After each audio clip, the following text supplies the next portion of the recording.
शतकांमागून शतकं गेली तरीही जात अजूनही जात नाही।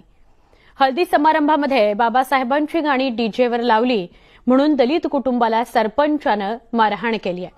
या प्रकरणी 9 जणांवर गुन्हा दाखल करण्यात आलाय। बाबासाहेबांची गाणी डीजेवर लावल्यानं सरपंच खवळला। दलितांना वस्तीत घुसून सरपंचाची मारहाण। यवतमाळच्या दलित वस्तीवर सवर्णांचा बहिष्कार। यवतमाळ जिल्ह्यातल्या कार्ला गावातल्या दलितांच्या अंगावरच्या मारहाणीच्या या खुणा पहा।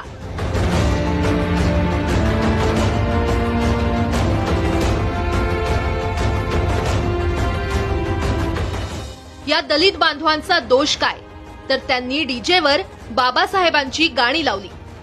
प्रकाश टाळीकुटे यांच्या मुलीच्या हळदीच्या कार्यक्रमात डीजे लावला होता।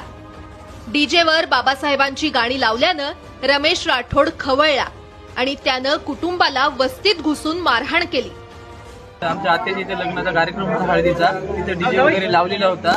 आम्ही सर्वांनी चांगला आनंदात बाबासाहेबांचे संगीत लावून आम्ही नाचत होतो। तिथं सरपंच वगैरे ड्रिंक करून तिथं आला आणि तिथं आम्हाला येऊन नाही का त्यांनी नाही का विचारलं हे गाणे कुणाचे आहे बाबासाहेबांचे, तुम्ही या गावात गाणे वाजू नका असं त्यांनी आमचा या प्रकारचा त्यांनी आम्हाला विरोध केला।